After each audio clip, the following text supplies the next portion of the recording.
Welcome to LeCorner, La Source's digital show dedicated to the sport and entertainment industry.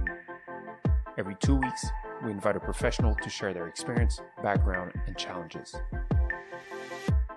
The sport industry moves fast, and having their insights is the best way to keep up to speed.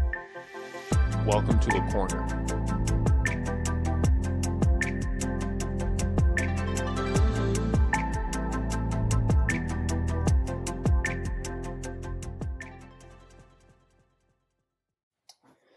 Hello, everyone. Welcome to a new recording of the Podcast International. Today, we're very happy to receive Thomas. Hey, Thomas.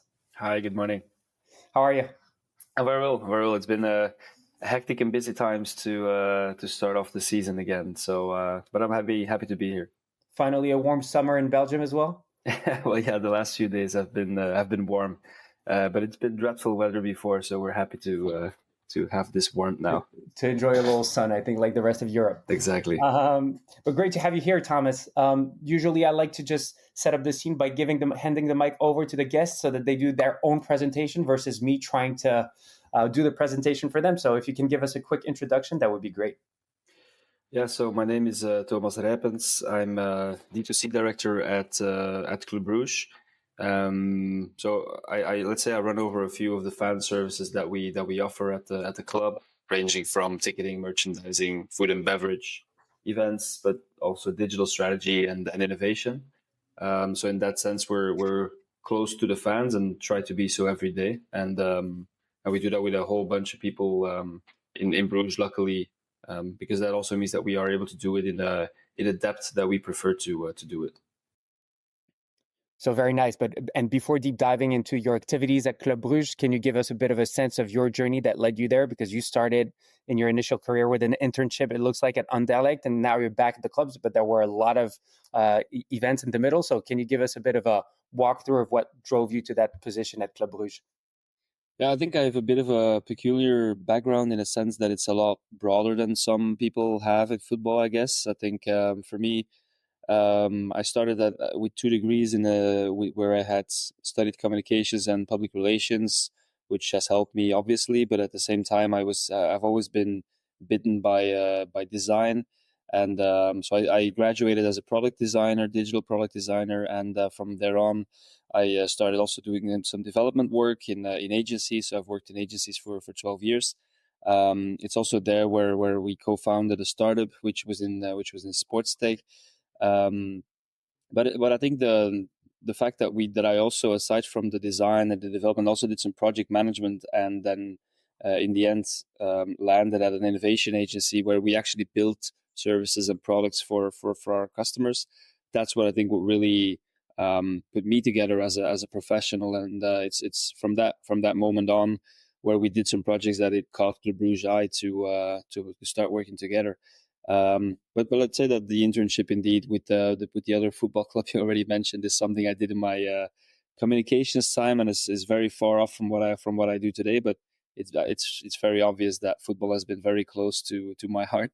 Yeah. Been playing the game for so many years myself, and now being able to do it for the biggest club in Belgium is for me is a very, very important one. Yeah, it's funny just because in my personal journey, I did my internship in a professional club, like the second club of Paris.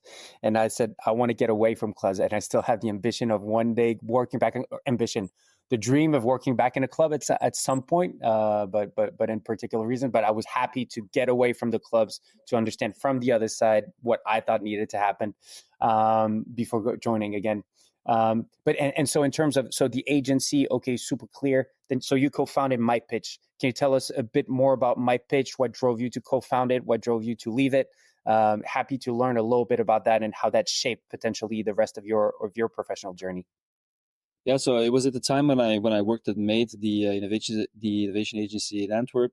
I think I've always been playing around with the idea of what MyPitch in the end became. I think me as an amateur footballer playing in one of the lower leagues in Belgium, I've always found it very interesting to see that we were able, with technology, to, like for example Strava, to have people track themselves, how many kilometers have we run, how deep did we go, etc.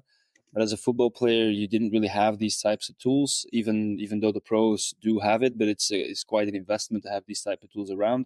So the dream was to build a product, a SaaS software, where as a football player you would be able to simply give in your shirt number, and then with 180-degree camera we would be able to track you around the field and grab some of the things you were doing on the field. Nothing like super technical. It was more of a gamification type of idea where you and your friends would play the game, and then you could see some passes, you could see some shots that you've done, and you would be able to compare it to some of your friends. Yeah. And for me, that's been quite the journey, in a sense where we've built a strategy, we've built a product, we've designed it ourselves, we've developed it with other agencies as well. We've been able to grab funding as well. But it's never been a goal for me to do this full time, as I had my role at Made in the agency. I did it as a thing on the side. Yeah. So that's why we also decided to have other people running it. It's still active. It has its challenges, obviously, like any startup. But I'm still there as a shareholder and as an advisor, and we'll see Yeah. how it turns out. Interesting. I didn't realize it was a side gig in some kind of way. Yeah. Interesting. And so now to get back to your new role as a direct to consumer director at Club Brugge, if we take a step back, that sounds like an enormous scope. Because when you look at direct to consumer, you're considering ticketing, merchandising, e-commerce, food and beverages, events, club play, esports, membership, innovation, platform, digital strategy. There is so much in there. Help us understand what it looks like. How big is your team? How do you structure it? And what are the key elements that you're working on as a D2C director? Yeah, it's super diverse, but I think in a sense it all comes back to fan experience and the fan journey. And I think that's what a lot of clubs, but also other businesses, sometimes simply forget, is that if you have different services that a customer of you goes through, they tend to cut them off into departments of expertises, like, for example, in our case, ticketing and then merchandising. And I think having someone who controls all of them and has a strategy behind it really makes you consider that if a fan buys a ticket, he will probably would consider a scarf, and he will potentially also want to drink a beer or have a burger while he's coming to the game. And I think having that role, because before I came in, the role didn't really exist, really makes everyone in the club, or at least that's what I hope, a bit more. Well, it lets them think about that complete journey. Yeah. Yeah. Yeah, it's interesting because I always thought that is the role that a club needs. But you also need to empower the person in that role to actually make some decisions on the technical decisions to make sure that, hey, merchandising team will probably have something that's a bit different than the ticketing team. But how do you actually bridge the gap, find the solution that works across the board? Because at the end of the day, that's what I always say as a fan of PSG.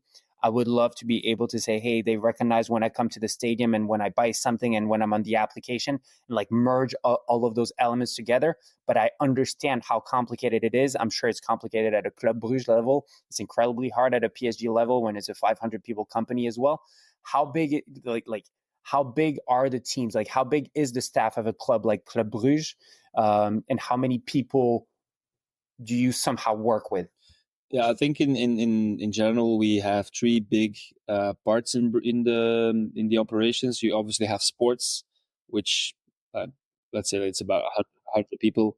We have the foundation. I think they have 5 people, which is a non-profit organization who works with the people around the stadium, and then the inhabitants, and etc.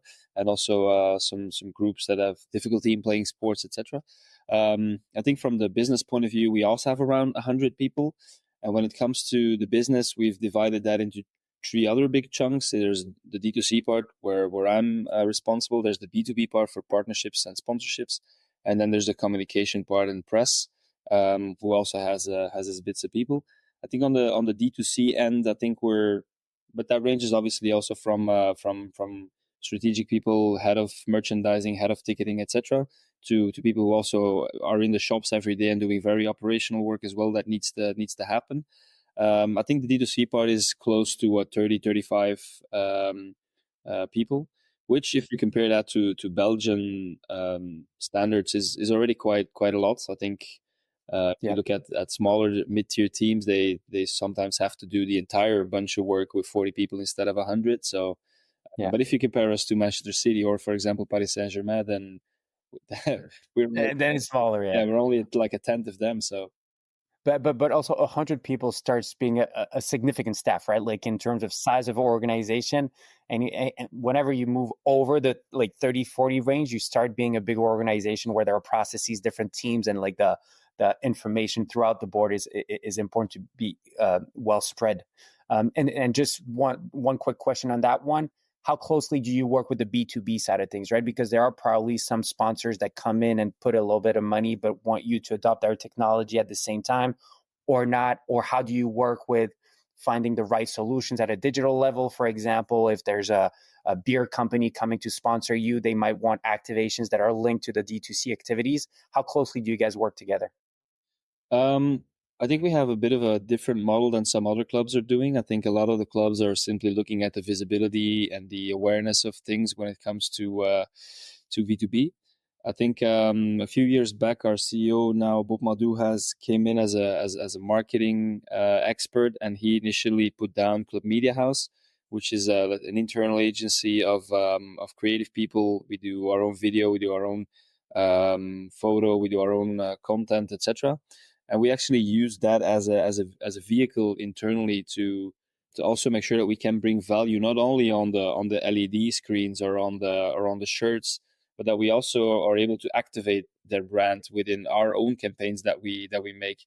And in that sense, it's a very cool thing to be able to use the players, to be able to do our own content internally, save costs in that as well. Because if you have to do every campaign externally with an agency, it's simply not something that's viable. So in that sense, there's quite a bit that we do with some of the sponsors that we have. To give you a simple example is, for example, Pepsi is our drink sponsor, and we have them in our food and beverage, which is obviously our territory, or me in D2C as well.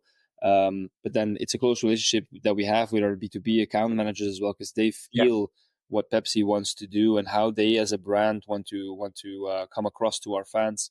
So what we've done with them is, for example, run a new become the next Pepsi DJ in Jan Breidel Stadium to warm up the fans, warm up the players. And so we did that together with them. We branded the whole competition with them. And in the end, tons of DJs participated, one win or one, and he became the Pepsi DJ. So those types of things, it's not something we really stay away from. It's really something that we try to embrace.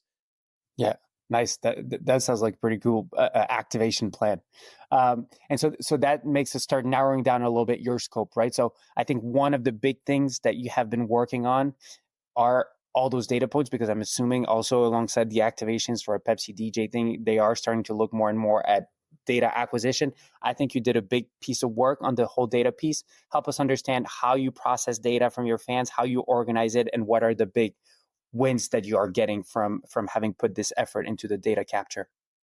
Yeah, I'll try to explain it in a sense where everyone can tag along, because it is quite complex, as you can imagine. I think our CIO and the developers that we have internally, it's not like a bunch, it's not like an army. We have three API developers internally who can really connect all the dots together. I think they've built quite an incredible ecosystem.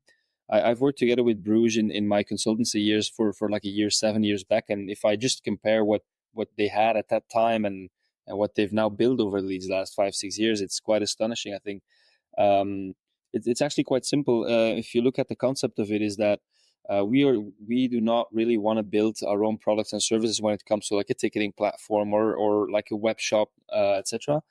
So we do really want to use the SaaS software that is out there and use the parts of that we think is important for our offering. Just also, for example, like an SSO for a fan is like super important part for that. I think in all the touch points that we have, ranging from an app to a website, etc., everyone needs to log in with their SSO, because that's our unique identifier that we hook all the data to. And then we've built this middle layer on top of let's say a data lake, where the middle layer is deduplicating all of the data that comes in, so that we're sure that we are putting that transaction of that one beer to you as a fan, so that we're able to retrace that in the end. and it's actually that middle layer and the data lake that we've been building on for quite some time now, and it's yeah, you could also say that it's been a bold decision, because if you look at all the other CRM kind of tools that you've seen out there, are some of these very, very massive packages. I think we've really tried to tailor that to what a club needs, and to really do it very API driven. And so you build that own data lake and that own middleware. Yeah, well, we've obviously used some of the tools that are out there, but we've done all the connections between all the smaller pieces, instead of picking up like one big suite of software and then slamming it down, and hopefully that would have worked. So that's indeed something that the team has built over the last years. Yeah. Super interesting. And so now at this stage in your journey, you are capable of saying Thomas is that person buying a beer at the venue. He's the same guy as the guy that's buying a jersey at the shop, because you plugged your merchandise partner in there as well. And at the ticketing side, you're able to retrace that all of that is the same Thomas throughout the activity, whether it's on site or on platform. Exactly. Yeah. So we've been able to have a full 360 view on the transactional part of our fans. So both ticketing, merchandising, online, offline, food and beverage, etc., is something that we can link to each other, so that we also have the density of the data that we need to not only look at the spending of fans and look at the behavior of fans, but also the servicing of fans. Because if, for example, someone sends in a service ticket, like my season ticket is not working, or it's not scanning, or whatever, we are able to find that person and see all of the things he's done at the club over the last years, so that we can also really help him out with some of the things, without sending him like a very vague email. And yeah, so we're able to really use the data on our day-to-day level. I think one important thing with the data is that we've been not only reactive about it. So what I see a lot is the clubs that are trying to look at data once the game has been played, once the season's over, etc. What we're trying to do is be very much more proactive in that, where we have automated reports coming in after every game, but we also make some forecasts about the game coming up. We have quite some interesting people running around when it comes to data analysts. So one of the things that I found very interesting when I look at the data is the fact that we have some sort of formula where we can forecast how the game will look for us, for example, in attendance. So if you just imagine the date of the game, the hour of the game, the weather, the opponent, the flow you're in when it comes to winning or losing, but also the amount of tickets that our fans can release, which is an option they have in the ticketing platform, and also the amount of tickets that have been resold based on the ones that have been released. Yeah. For us, gives us a formula which, let's say, a few hundreds difference. We know exactly how many fans. I was going to ask you, what was the percentage delta that you were meeting? We can be like 150, 200 people away from the actual number in the end, but it's not going to be much more than that, which also really helps us in preparing for the game, which also helps us in looking at the revenue we will be looking at for this game. Do we need to push advertising to get more tickets or not? If we feel the game is going to be like a full game, like, why would you put advertising to sell more? You know what I mean? So that's actually, that's super interesting. Do you take a lot of data-driven decisions based on this algorithm to be able to say the amount of marketing push that you put, or the amount of effort, or how you go about your communication? Yeah, sure, absolutely. We do really, based on some of that data. For example, we have a partner who also does our shipping of our merchandising, for example. We are able to put messages on the boxes that we send to our fans. So based on some of the things we see, things that we still need to push for, or things that we also put them, or based on the data, we put those things on the boxes as well. But I think the main usage of data for me is that every game, when we have an automated report coming out from, let's say, revenue streams, etc., I look at them every Monday morning. I have 2 hours blocked in my agenda to look at the report of that game. And if you look at that report each and every week again, you start seeing patterns in the data, and you start seeing the gaps where, why is this off for 3 weeks already? And so we start diving in. And I think one of the cool examples that we've done over the last 2 years is what we saw is that lots of our fans simply walked by our shop because it was too crowded before the game.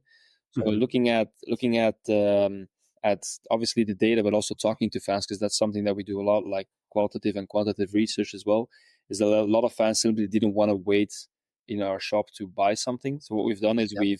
we mapped the ideal journey of a fan where they would walk around the stadium, and then we've put down 3 extra touch points, which are match day units, we call them, and we filled them up with more dynamic products that we can simply shift around based on the conditions. So just to give you an example, if it's rainy weather, you'll find ponchos. If it's a sunny weather, you'll probably find our Club Brugge sunglasses in these matchday units. But we also have pre-printed shirts in there. So that really helped us data-wise to really define where do these units need to come, what products do they need to have, are they selling, are they not selling, and then again shift them around if they're not performing. So we do that quite often, yeah. Nice. And so that's inside the venue. I think that one other thing that you did is you now sell tickets exclusively through digital. Is that Yeah, correct? exactly, yeah. And so what happens before the arrival of the fan in the venue? Because it sounds like you're starting to map it out perfectly inside the venue. You've done all the things to actually have the digital touch points to be able to feed into your data lake to know exactly at what time they arrive, how they arrive, etc. What do you do ahead of the game? Yeah, so I think it's about 5 years ago, it's before my time, but it's been at that moment a very bold decision to say we're going to close our ticketing office for sales. Everything's going to be online, but it helped us tremendously in closing that data gap in a sense where everyone needed to have their SSO, everyone needed to have their login to buy tickets, and even now you can still buy a ticket before the game, but you have to do it online on your phone, etc. We do open the ticketing office before the game, but it's simply for service. My season ticket is not working, etc. The thing I said before. Yep. But also that is giving us a very interesting look at how our games would look like, because if you still have to sell like 10 minutes before the game, it's at the office you start having queues. You could have issues at the gates, etc. These are things that we are avoiding right now. I think also one other benefit that it's been bringing us is the fact that we are able to tell our fans, release your seat if you're not able to come. We want to have a full stadium if possible. You can release your ticket up until 48 hours before the game, which still gives us those 48 hours to resell to someone who really likes to participate in a game. Yeah. So for us, that really helped us in having an almost sellout whenever we have a good season, let's say. Yeah. Yeah.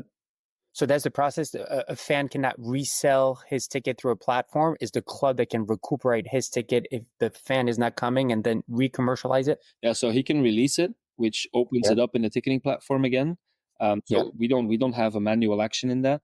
And whenever someone who still wants to come to the game is starting to look for tickets in the last 48 hours, because people are releasing a lot more because we've been pushing that action, there's more, or there's better seats coming open. There's two seats next to each other coming open, which obviously is also a big one. Yep. And a fan who is selling the ticket or releasing the ticket, he actually gets 4, 5, or 6% back based on the type of game that he's releasing, actually, from his total season ticket price, which means ranging from Okay. 20 to 30 euros that he's getting Yeah. back in a cash back in his digital wallet, which is part of the loyalty that we have. Nice. And we're going to get to loyalty, but I have a few more questions on the in venue. You're capturing a lot of data. You're doing quite a bit, enough that you can actually anticipate a lot of the attendance at the venue. Are sponsors interested in that data? Like, is the quality of data, have you seen a significant improvement in the value of your fans for the sponsors ever since you put that strategy in place? Yes, but I think there's still a long way to go. I think for every club, that's one of the biggest struggles at this point, is that you can sit on any data you like. And I think on a D2C level, you're able to monetize that. You're able to change the behavior or the service for the fans as well, like make it better for them. But I think it's difficult if you start working together with one of the brands and you take your own data into account. It's still, in the end, it also to them comes to selling their own product or service. And what keeps being difficult is getting the conversion on their end. Like, how can you prove that you've had your work and that your fans are actually buying it on their side? So it actually requires you to integrate with their own system, with their own payment, etc. So one of the things that we've been trying over the last years is really working with the couponing thing. It's a very, very simple thing, obviously, but having having the SSO from a fan who on our side activates a coupon at one of our partners is one of the things that makes it one-on-one very easy to prove that we've been pushing our fans to your stores as well. But I think for sure, they like the data that we have, and the more complete it is. I think for a car brand, obviously they would like to know what car is are our fans driving. That's not something that we per se know today, and we don't need to know. But we're trying to find other ways to get the conversion and give them extra added value to work with. Yeah. Interesting. And maybe as we start going in the direction of the loyalty program that I want to address together, we've talked a lot about the activations at venue around the matches, and it sounds like a lot of your strategy is based on that in-person ecosystem. What are you doing on the club platforms, on your applications to actually try to get the best out of the fans that can't come at the venue? Also there, I think it's close to your question when it comes to loyalty. I think we are making a jump in strategy where we have been having a membership for many years now. You become a member of a club, you get some benefits, etc., which has been very much focused on, let's say, the stadium itself. But it's not a crazy idea, but I'm not so convinced we only have to focus on the fans that are coming to the stadium, because we only have a 28K seater, and I'm very interested in the 1.2 million fans that have a blue and a black heart, just like us. So then the question is that, do you need to push your membership to those who actually come to the stadium, or do you try and make benefits also to those who are on the other side of the country, or also wearing a jersey but are looking on the television? I think that is a focus that we are shifting towards right now. I think one of the benefits for them right now is, for example, the if you remember, you can get the free shipping as a member in for any amount in the web shop. We're also trying to have some digital benefits as well. To name you like a very, very simple one, we've started with kids memberships 2 years ago, trying to get added value to them as well. One of the things that we've launched over the last month is our two first shirts that we've launched, our away and our home shirt, have now been launched in Roblox as well.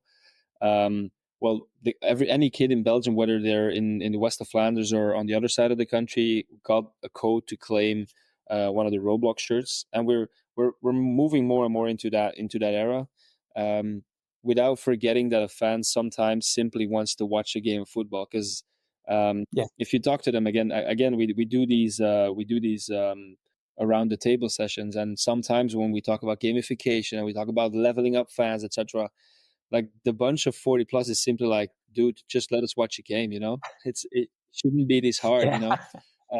But we do see that when with the younger, as of up until 35, 40 years old, and a lot younger as well, they do care to make positive choices if they get rewarded for a discount or in other things. So that's a big one. Yeah, that's interesting. And that's obviously a shift. And it's always hard to actually have a good product for all the different categories of people, but that's obviously crucial. And the fact that you start mentioning Roblox and how you have a kids program is super interesting to me. And then, so you say it sounds like you have something in membership that has been ongoing, because that's what a lot of clubs have. But I think I'm very keen to understand a little bit what you have done at the loyalty level. I think that you started mentioning coupon, which is really interesting in terms of strategy to me. Tell us a little bit, what's your approach on loyalty? Where do you stand with it? Keen to understand a little bit more. I think we've defined it there's two big chunks when it comes to our loyalty strategy. For one, let's say the bottom layer of everything is our membership. If you become a member of Club Brugge, you get benefits, and that's really based on your age. So from 0 to 6, you're a BB's Club member. From 7 to 12, you're a Club Kids member. From 13 to 17, you're a Young Blues member. And all of these benefits that we've put inside these children or teenager memberships is very much tailored to their age, right? And just one question: you have to pay to be a member of any of those categories. So Okay. just to make it very concrete, the youngest BB's club is 25 euros a year. The club kids is 30 euros a year. Young Blues is 40 euros a year. And then you have, let's say, as of 18 plus, you're an adult member, and that's 50 euros a year at this point. And all of the benefits that we've put in there are very much transactional loyalty, right? So you pay us, we reward you. That's a bit how the system works. And there's a few other benefits that we have in the adult membership as well, like on any transaction you make, whether it's one beer or one shirt, you get 5% cash back in your digital wallet. You get priority lane when you want to buy European game tickets. You get free shipping for everything you purchase on the web shop. You get partner discounts with the coupons, as I just mentioned. So those are very much functional loyalty benefits. Now, that's what we've been doing over the years, and we have about 30,000 of memberships in that. What we have as a strategy is, if we say that memberships and that transactional loyalty is the bottom line of our membership, we are trying to work our way up, let's say, in the pyramid, where we do also want to have behavioral loyalty as a big part of our offering. And that's what we've done over the last year. Is we've launched Club ID Gold, which is a membership that you can only earn with doing the right things instead of paying for it. Okay. So you have to be a member anyway, but both the Young Blues and the adult members, they can become golds if they do the right actions. And that's been an interesting thing to look at, because to a lot of the fans is what initially cost them money now becomes priceless, because there's no price tag on the golden membership. And what we've done is what the golden membership is that we want to have the full stadium, right? So what we've asked our fans in the last season is do two things: or you come to a game, which is the most simple thing for a season ticket holder, you would say.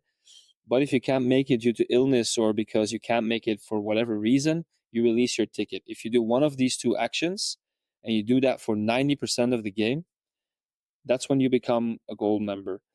Because that or gives us more people in the stadium, or you give other people the chance to come to the stadium, and we see that as a positive behavior. And that's something that...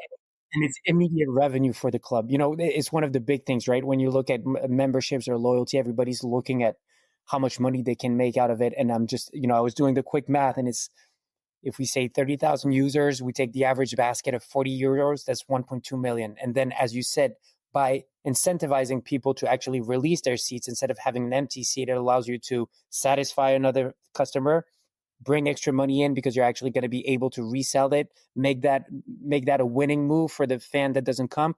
So that's additional revenue. And that's always something that was really interesting to me in terms of capturing your data and building a loyalty program, is that when it's well executed, it's immediate revenue.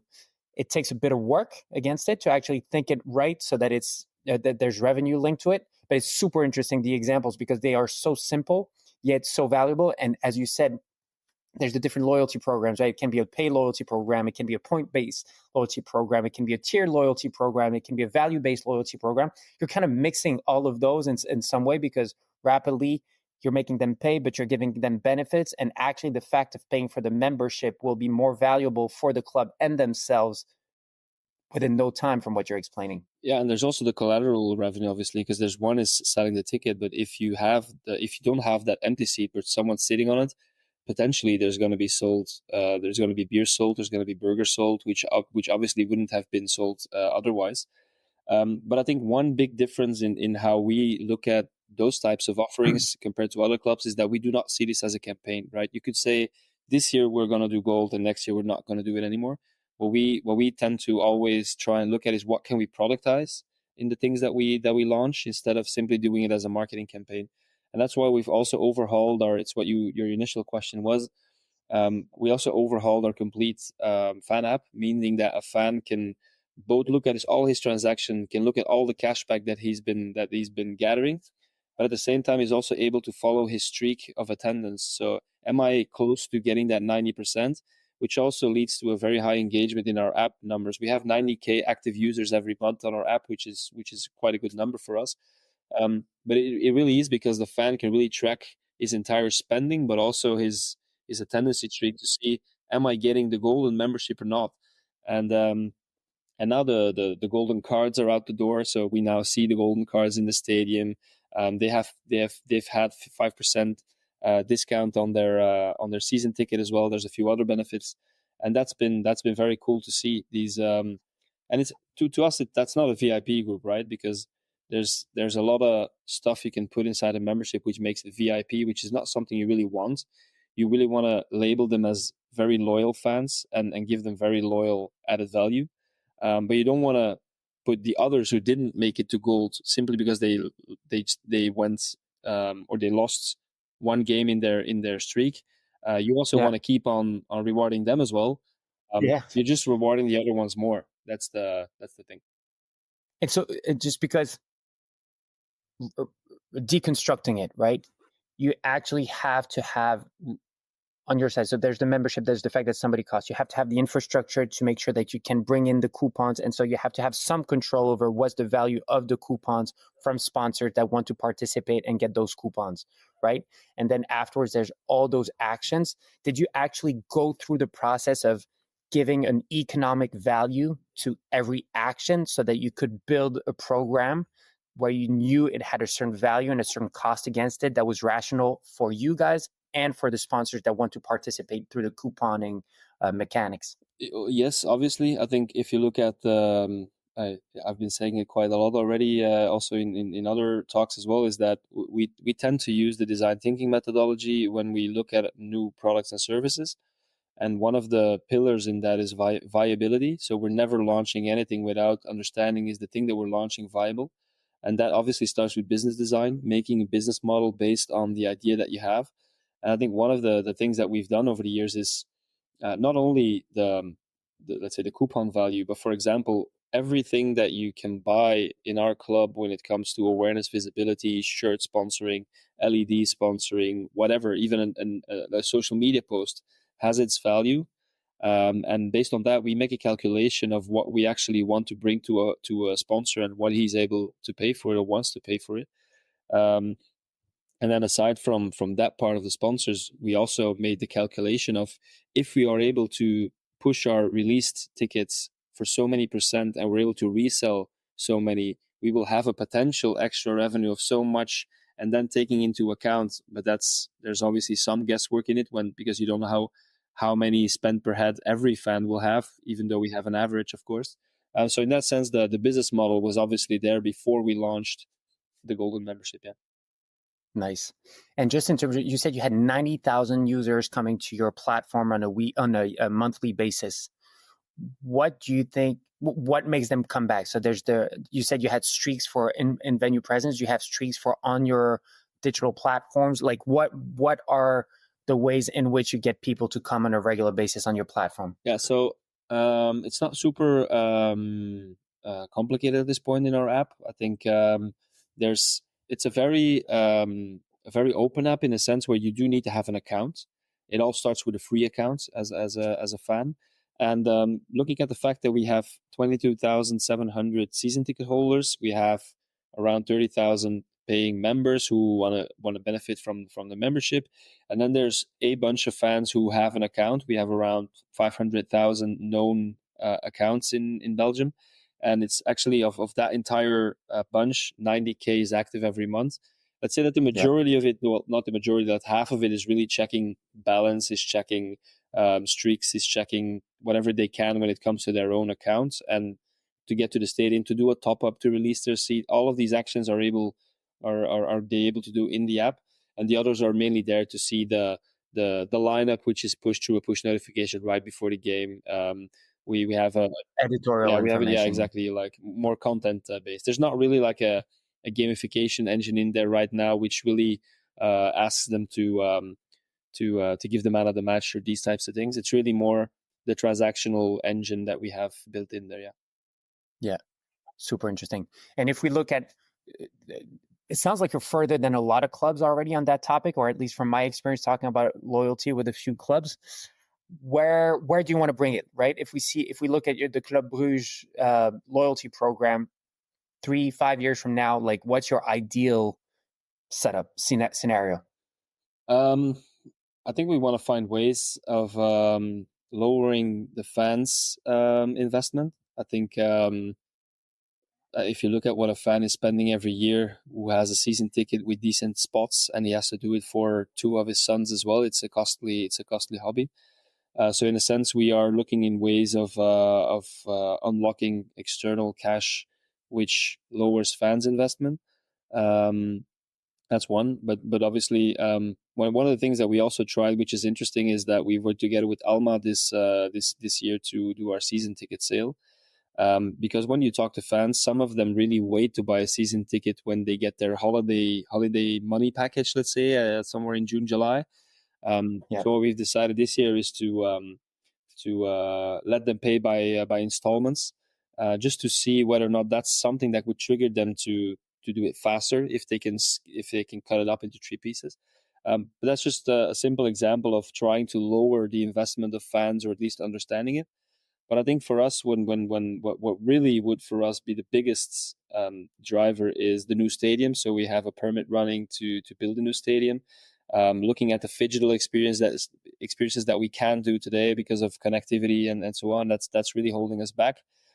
And I think when you have a new stadium and you have all of the new techniques also on a digital level to implement, I think for me, one of the dreams I would have is a fan really defining his own reward journey. Because right now we are triggering, you come faster to the stadium, we reward you with this. I think if there would be a smarter way for fans to, and really let them live their journey. For example, if they want to have a beer outside of the stadium, which we will never be able to change anyway, because that's something that they've been doing for 40 years. But let them have a beer in there. But then maybe they want to do things something like in another way in the stadium. So in that sense, I want to let them define the triggers of what needs to reward them, if in the end the club will benefit from it as well. I think gamification plays a big role in that. Another loyalty engine plays a big role in that. But I think that's something that we're eyeing for in the next years. Yeah, that's super interesting. I think I mentioned it on my last recording of a podcast, but I read the book The Good Company from the Atlanta owner of the venue, the Mercedes-Benz Arena, who's also the creator of the Home Depot. So like a very successful entrepreneur, and my brother plays over there, so I was lucky enough to go watch a match, and I was like, wow, it's incredibly cheap, like the access to food and beverages. And it was interesting to read that because they made that much cheaper, people were coming in much earlier and spending much more in the end, because actually the consumption, it was rational to do it from inside the venue versus outside, and if inside the price of the beer or the chicken is too expensive. And it was really interesting to read that in terms of how they managed to tackle that topic and managed to fill up a stadium where honestly my brother plays for Atlanta United, and you don't go for the quality of the football over there. Just to add to that, one small topic is that, and I'm not saying I'm a big fan of it, but I think it's an interesting phenomenon. Is like, for example, Liverpool with their dynamic ticket pricing, they make the prices for their season ticket so low, simply because they're pushing up the price for these tourist visitors who really want to see that one game. And in that sense, there's so many ways of looking at pricing for your beers, but also your tickets, that there's so much to change still. But I think being able to use your data and tailoring that to a personal experience is something that we are looking into very much. Yeah.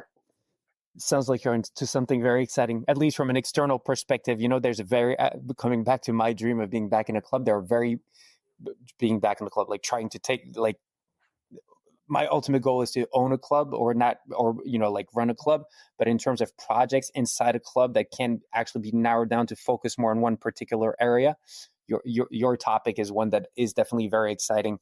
We're almost at time, so we have to go to wrap it up. One of the things that we like asking our guests is, what have you read, seen recently that you would like to recommend or talk about for our listeners to actually put their hands on?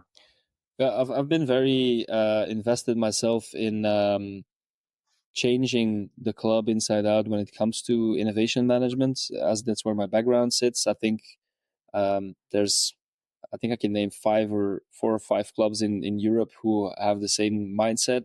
We talk a lot to like, for example, Red Bull Leipzig or Copenhagen or Brøndby or those types of clubs who really try and shift the needle a bit faster than others, but really from a design thinking methodology. So in that sense, we've put down a customer experience team in Bruges as well, with really experts in the innovation field, in the digital design field, but also in data analysts. So one of the things that I've been reading a lot about is in how to also do the stakeholder management, change management.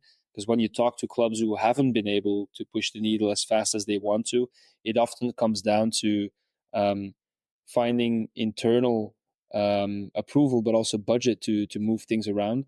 And that's definitely interesting. And I would advise anyone to simply start talking to fans, because also that is data that you can use, right? If 60% of your fans hates this or that proposal, that is something that a board will listen to, instead of you just simply saying as an innovator, I want to do this from the gut feel, right? Yeah.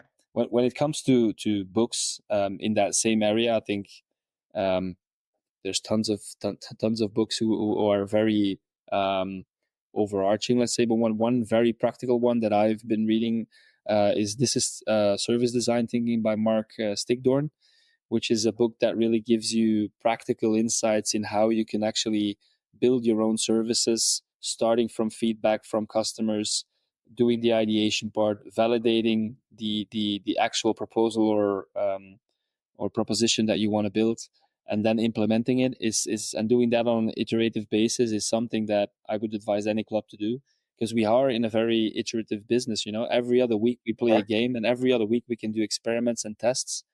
That is something that I would advise anyone to do. Yeah, test and learn. Interesting. And in terms of you, and glad that you mentioned those clubs that you are looking at speaking with, because it's funny to see that is the ones that actually have to build something in a different way from like smaller markets that are looking actively into it. If you had to recommend one people that we should talk to for our next podcast, or 2 people, who would it be? I would definitely.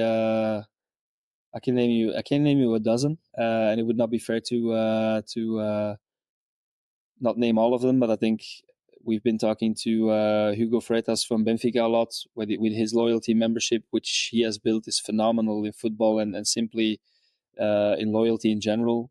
I think also Jan Borgman from Young Boys Bern in Switzerland, it's the same thing. They're playing in a very small league, trying to get revenue where it might not even be, but they also seem to find it mainly also in e-commerce, where they've done quite some astonishing things as well. Hannes Glazer from Red Bull Leipzig, within a Red Bull concern, like a Red Bull group, they've been able to really put down innovation at the different clubs that they're at. And if I look at the way he's looking at customer experience, it's also what initially inspired me to do the same thing in Bruges. So I think those already are a few people that are definitely interested in talking to you as well.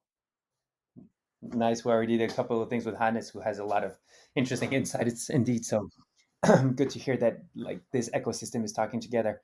Thomas, thanks a lot. Super, super interesting. I personally loved it because it's really down my heart of focus right now in the industry. So it was really interesting. So thanks a lot for your time. Much appreciated. No worries. The pleasure was all mine. Terrific. Everyone, if you like this recording, once again, you know what to do. Like it, share it, talk about it around you. You're our biggest advocates. Hope you enjoyed it as much as us, and see you soon for another episode. Thanks for listening to our podcast. We hope you enjoy it as much as we love creating them. If you like the episode, feel free to comment, rate, and share with people around you. You can visit our website, www.lastsource.io, to learn more about our activities. You will discover a wide range of articles and can subscribe to our newsletter to receive the latest tech and sports news in your mailbox every month. Stay tuned for new episodes. Le Corner.